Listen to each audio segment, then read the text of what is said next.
Hello students, welcome to my channel English with Shiva.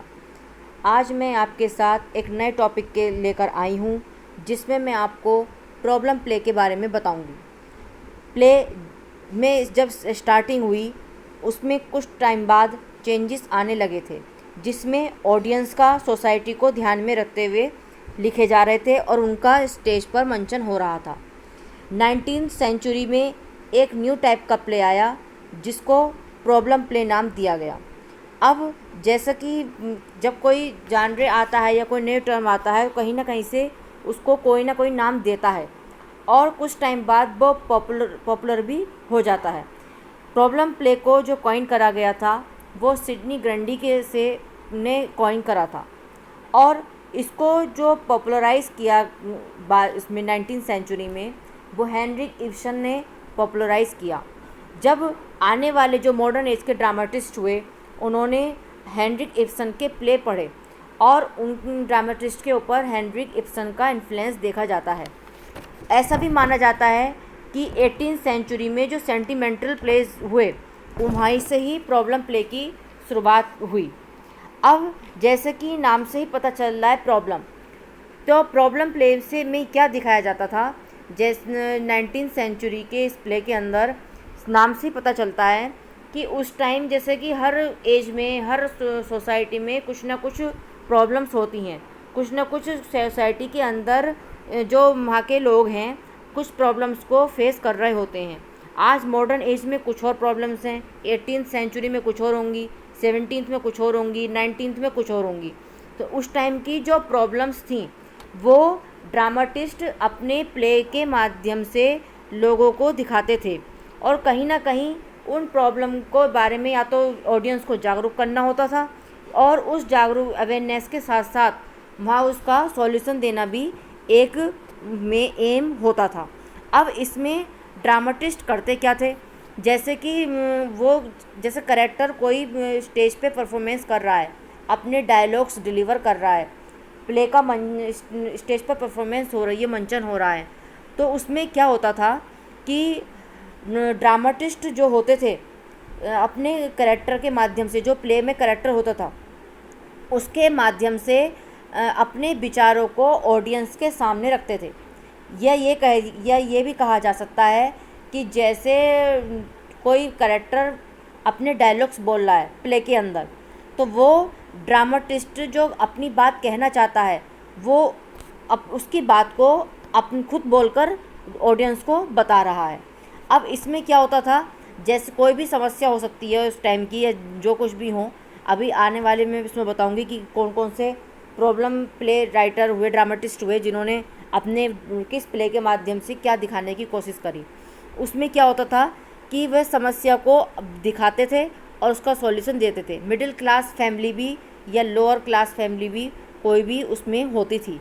अब इसमें क्या होता था, जैसे कि आप इस जैसे पिनारो आए, हेनरी अर्थर जोन्स आए, गाल्सवर्दी आए, जीवी शॉ आए, जॉर्ज बर्नार्ड शॉ आए, ये सब ऐसे ड्रामाटिस्ट हुए जिन्होंने प्रॉब्लम प्ले में को अपने प्ले में एक प्लेस दिया और उसमें क्या था, बहुत अच्छा अपने जो समाज की परेशानियां थीं उसको प्रस्तुत करा।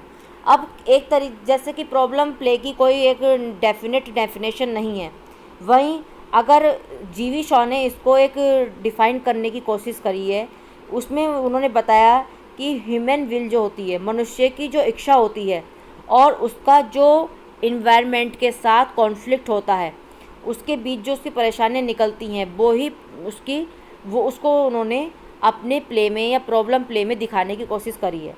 जैसे कि मनुष्य कोई ना कोई अपनी कोई इच्छा रखता है और उसको उस एम को पूरा करने के लिए उसको अपने आसपास के जो सराउंडिंग्स हैं उससे संघर्ष करना पड़ता है, उसको फेस करना पड़ता है। तो यहीं से ही जो उसको परेशानियां फेस करनी पड़ती हैं ये प्रॉब्लम प्ले में दिखाया जाता है।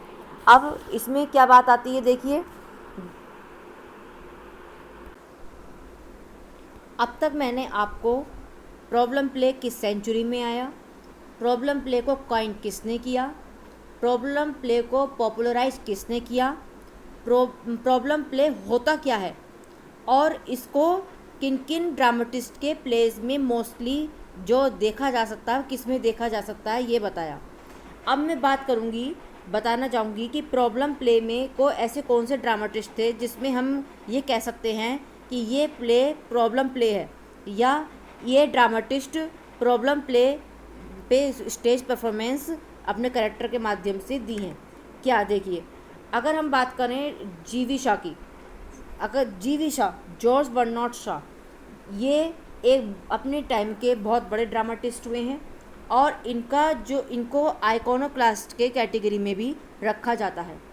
जीवी शाह ने अपने प्लेस के माध्यम से हमेशा कॉन्टेम्प्रेरी सोसाइटी की जो इश्यूज़ थे उनको समाज के सामने हमेशा रखने की कोशिश की है, और जो पुरानी प्रथाएं प्रचलित थीं, जो रीति रिवाज प्रचलित थे ऐसे जो कि समाज में प्रोग्रेस में प्रॉब्लम क्रिएट कर रहे थे, हमेशा उनको भी उन्होंने तोड़ने की, उनके प्रति आवाज़ उठाने की भी कोशिश की है।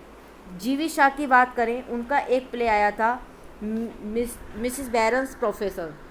अब इसमें उन्होंने ये 1892 में पब्लिश्ड हुआ था। अब इसकी बात करें, इसमें प्रोफेशन की जो बात करी गई है, बैरन्स के जो प्रोफेशन की बात करी गई है वो प्रोस्टिट्यूशन की बात करी गई है। उन्होंने जो सोसाइटी का बर्निंग इशू है उसको अपने प्ले के माध्यम से लाने की कोशिश करी है, और इसके जो सोशल और इकोनॉमिकल एस्पेक्ट्स हैं उसको भी दिखाने की कोशिश करी है। और यहाँ पे उन्होंने इस बात को भी कहा है कि जो बैरन्स प्रोफेशन जो है वो जो लेडीज़ हैं वो अपनी पॉवर्टी के कारण करती हैं। उन्होंने मिसेस बैरन प्रोफेशन में ये कहने की कोशिश की है। वहीं जीवी शाह के दूसरे प्ले की बात करें, जो प्रॉब्लम प्ले की कैटेगरी में आता है, arms and the man play भी आता है, और ये कॉन्टेम्प्रेरी जो सेना है उस पर उस टाइम की जो सेना थी उस पर एक सटायर करा गया है। और इसकी जो बात करें, एंटी रोमांटिक प्ले की कैटेगरी में भी आर्म्स एंड द मैन आता है। कहीं ना कहीं उन्होंने जो उस टाइम प्रॉब्लम्स चल रही थी उसको उन्होंने करा है। और जीवी शाह का जो एक प्ले है कैंडिडा, इस पे जैसे कि मैं पहले भी बता चुकी हूँ कि हेनरिक इब्सन ने प्रॉब्लम प्ले को पॉपुलराइज़ किया। अब जब इसको पॉपुलराइज़ करा, आने वाले जो उनके बाद के जो राइटर्स थे उन्होंने हेनरिक इब्सन के प्ले को पढ़ा और उनकी राइटिंग के जो तौर तरीका था लिखने का अपनी राइटिंग में लेकर आए। जीवी शाह का जो कैंडिडा है 1895 में पब्लिश्ड हुआ था, और इस पे हम हेनरिक इब्सन का प्रभाव बहुत अच्छे से देख सकते हैं। वह इसमें बात करें अगर हम प्रॉब्लम की क्या उन्होंने इशू लिया है, तो उन्होंने उस टाइम का जो मैरिज इंस्टीट्यूशन है उस पर अटैक करा है, और वही कहीं ना कहीं एटर्नल ट्रायंगल को भी दिखाने की कोशिश करी है। और वहीं इसमें जो उन्होंने ऑर्थोडॉक्स व्यूज़ हैं, मैट्रिमोनी पर जो ऑर्थोडॉक्स व्यूज़ हैं उस पर भी सटायर करा है और अपना डिससेटिस्फैक्शन भी दिया है। और उन्होंने इसमें जो मेन इशू जो उठाया है वे विमेन की फ्रीडम के लिए उठाया है। विमेंस फ्रीडम को की जो इशू है उसको रेज़ किया है। और हम इस चीज़ को हम बहुत आसानी से, अगर हम जीवी शाह का कैंडिडा पढ़ें तो उसमें हम इनका ये देख सकते हैं। ये स्त्रियों की जो स्वतंत्रता है, स्त्रियों की जो फ्रीडम है उसके पक्ष में थे। ये 3 प्ले बताए जीवी शाह के, मिसेस बैरन प्रोफेशन और arms and the man, Candida, ऐसे प्ले हैं जो प्रॉब्लम प्ले की कैटेगरी में आते हैं। और कहीं ना कहीं इन्होंने इसमें जो उस टाइम की सोसाइटी थी उसमें जो प्रॉब्लम चल रही थी उसको उन्होंने उठाया है। वही बात करते हैं जॉन गाल्सवर्दी की। तो जॉन गाल्सवर्दी बहुत बड़े नाम हैं प्ले ड्रामेटिस्ट के रूप में भी और नॉवलिस्ट के रूप में भी। इन्होंने भी अपने माध्यम से जो उस टाइम की प्ले के माध्यम से जो उस टाइम की समस्याएं चल रही थी कंट्री में, उस इरा में, उस टाइम को उन्होंने उठाया है। और जैसे कि इनकी बात करें, इनके एक वर्क है सिल्वर बॉक्स, उसमें भी इन्होंने उस टाइम के जो इश्यूज़ थे उसको दिखाने की कोशिश करी है। इसमें इनइक्वलिटी दिखाई है, किसके प्रति, जस्टिस के प्रति इनइक्वलिटी दिखाई है। और इसमें क्या दिखाने की कोशिश करी है उन्होंने, कि उन्होंने क्या दिखाया कि जो हमारा लॉ है वो हमेशा रिच पर्सन का, रिच पीपल का साइड लेता है और हमेशा गरीबों को ही दंड या पनिशमेंट दिया जाता है।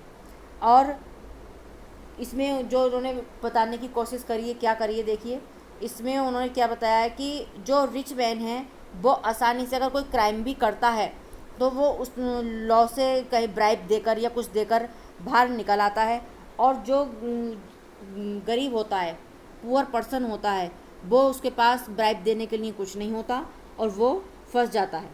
उन्होंने सिल्वर बॉक्स में ये बताने की कोशिश करी है। वहीं अगर हम इनके दूसरे वर्ग की बात करें, गर्ल्स वर्दी के, जस्टिस, जिसमें उन्होंने जो न्याय व्यवस्था जो है उस पर बहुत सटायर करा है, और इसमें उन्होंने जो प्रिजनमेंट होता है उसके ऊपर भी सटायर किया है। और उन्होंने एक अपील भी करी है कि जो कानून तोड़ने वाला व्यक्ति है उस पर दयापूर्ण या सिंपैथी की भावना भी रखनी चाहिए। तो ये दो ड्रामेटिस्ट ऐसे थे जिन्होंने थे तो कई सारे, लेकिन जो बड़े नाम थे इंग्लिश लिटरेचर के अंदर जिन्होंने इस इश्यूज़ को, जो प्रॉब्लम प्ले के नाम के साथ जाने जाते हैं, जीवी शाह और गाल्सवर्दी, ये इनके वर्क में हम प्रॉब्लम प्ले देख सकते हैं। अब क्या हुआ कि जैसे टाइम बढ़ता गया, अब ऑडियंस हैं या थिएटर्स हैं जितने भी हैं, बाद में प्रॉब्लम प्ले का जो इन्फ्लुएंस है वो कम होने लगा। उसका मेन रीज़न ये था कि जैसे कि लोग, ऑडियंस प्ले देखने आती थी, स्टेज परफॉर्मेंस देखने आती थी, तो उनका जो मेन पर्पस था वो एंटरटेनमेंट लेना होता था। कुछ टाइम जो था वो अच्छा टाइम पास करना चाहते थे अपने जीवन के। लेकिन अब उसमें क्या था, जो कि नाम से पता चल रहा है प्रॉब्लम, तो इसमें समाज की गंभीर समस्याओं को उठाया जाता था।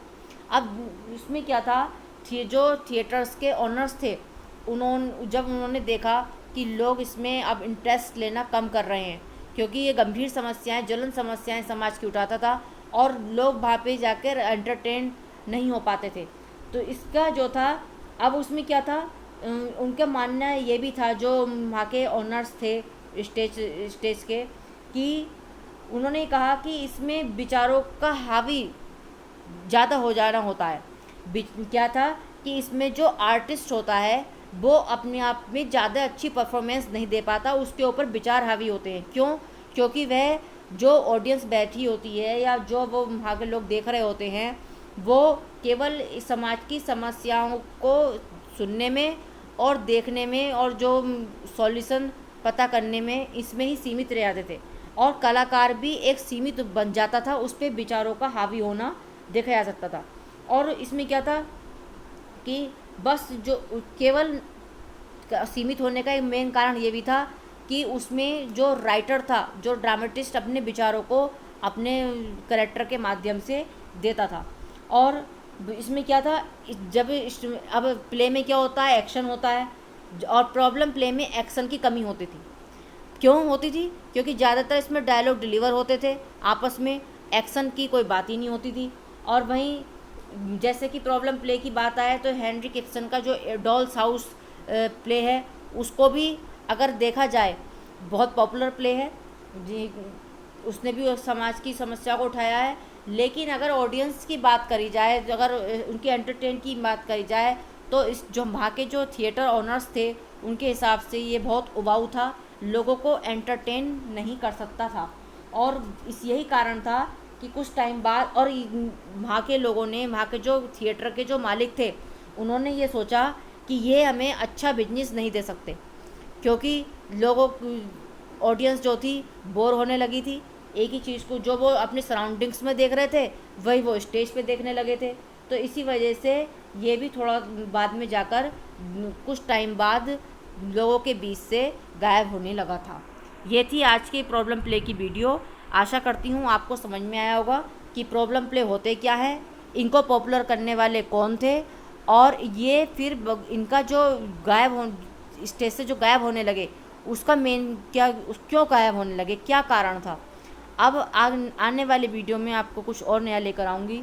Thank you.